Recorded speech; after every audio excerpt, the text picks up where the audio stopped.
Hello, everybody, and welcome back to another episode of the Rogue Agent Answers. My name is the Rogue Agent. Some people call me David Lewis, and every week I answer one of the many life insurance related questions that I've received from clients, from email subscribers on the daily email list. Questions floated to me from across the interwebs, in the comments sections, which I know you're not supposed to read, or just interactions that I've had with people in real life over the past 20 years, which is a long time. And some of these questions I just scribbled down on scrap pieces of paper. Some of these are stuff I've written down on my phone. Some of it is on Post-it notes scattered all over the office. And every week I answer one of those questions. So if you'd like to ask your question, drop them in the comments section or join my email list for more life insurance tips and advice at monogenics.com. monegenics.com. And now for this week's question. What is the accidental death benefit rider? Why don't I have it included in my policy? Short answer is because it sucks. No, I'm kidding. Kind of. So accidental death benefit riders are, they're kind of like a backup plan for your backup plan. That's kind of the way I think about them. It's a life insurance policy, but it let's say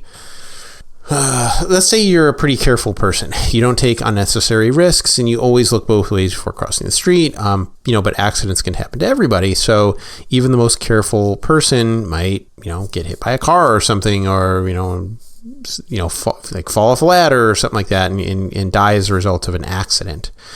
And which is, that's why there's an accidental death benefit rider. So basically, if you die because of an accident, and it has to be, the cause of death has to be an accident. That's the kind of the catch-22 of that.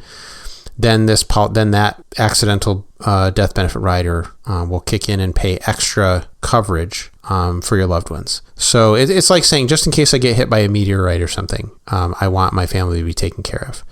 Bit of a long shot, but you get the idea. It's not. I'm not saying they don't ever pay out. People do die in a car accident, but it's not a sure thing, and a lot of times they don't pay out just because the cause of death is not an accident. Now here's the thing: this rider is not for everyone. So if you lead a relatively low risk lifestyle and you don't participate in high risk activities, you probably don't need it. I'm not saying that you shouldn't get it. I'm saying that it's you got to just weigh the cost and benefit, because it is an additional charge. The theory goes that if you work in a hazardous job or enjoy extreme sports, which is going to be, if you do those things, it's going to be hard to get life insurance anyway. But maybe it's worth considering if they're going to give you the coverage anyway. It might be worth considering getting extra coverage. With the thought being that, if you already kind of live like more of a risky lifestyle and you can get covered by an insurance carrier, you might as well. So you could, fall off a ladder while putting up Christmas lights, maybe get hit by a rogue golf ball or something, fall into wood chipper while doing yard work, have your parachute fail, while not open while you're skydiving or something. Maybe you accidentally swallow a toothbrush or something. I don't know. Stuff happens. Like people do die this way. So these are like the weird freak accidents, but that's how these policies pay out, and that's the only time they pay out. Adding the rider to your policy does come with a cost, as I mentioned before. It's kind of like buying a fancy latte at Starbucks. It's a nice treat, but you don't need to have it every day. So it's important to weigh the costs and benefits, before you buy something like this. And here's where that whole cost benefit analysis usually breaks down. So the cost is usually peanuts in the beginning, but it gets really, really expensive over time. And dying from an accident is extremely rare, all things considered, right? Yes, people do get hurt all the time from accidents, but death from accidents is surprisingly rare. Even though our healthcare system is absolutely horrendous when it comes to managing chronic health problems, acute and emergency care in the United States is borderline magic. The U.S. has some of the best and probably the best ER doctors in the world. But let's say the magic performed in the ER doesn't work for you for some reason. And then let's say you die in a car accident. People get into car accidents all the time, right? So some people die from them, but did you die from the car accident, or did you die from having a heart attack 2 seconds before the car crashed, and that's why you got into the car accident? That kind of thing, right? So, or let's say you fall off the ladder, right? Did you fall? Did the actual fall kill you, or did the stroke kill you that caused you to fall off that? Or did you die you didn't die, but you died of the stroke afterwards, or something like that, So what the cause of death is going to be the kind of the key thing. Was it COVID, or was it something, you see where I'm going with this. So there's going to be an assessment at your death as to the exact cause of death. Maybe you really did die of like falling off a ladder or something like that. Or maybe COVID really did kill you this time, right? maybe that really was the cause of death. Or maybe you were just 80 years old and it was your time. If the cause of death doesn't say accidental, then the policy doesn't pay out.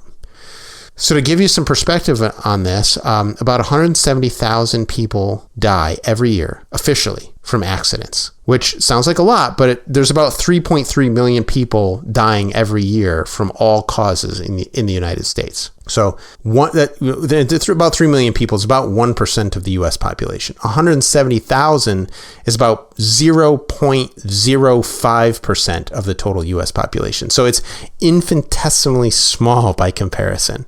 Okay, it's a rounding error, right? It's not zero, but it's small. The odds are against you, and that's what it's about, right? So this is what accidental policies are all about. The odds and the magnitude of the risk. So a small risk, but if an accident's going to kill you, it's going to be catastrophic. So this is why I almost never bring up accidental death benefit coverage and why you wouldn't have it on a policy for me. But again, it's not something that I'm saying that you shouldn't get. It's just those are the odds. So yes, it can happen, but it's also rare, and the benefit of carrying the additional coverage is, it's questionable in a lot of cases. So contrast this with the probability of just dying from anything else. And it's, again, you just have to weigh the probabilities. And again, I'm not saying you shouldn't get it. It's just for a lot of people, it's hard for me to justify selling it to somebody.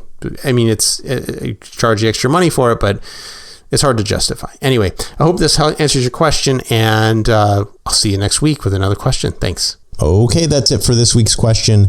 If you'd like to add your question to the list, just drop them in the comment section or send me an email.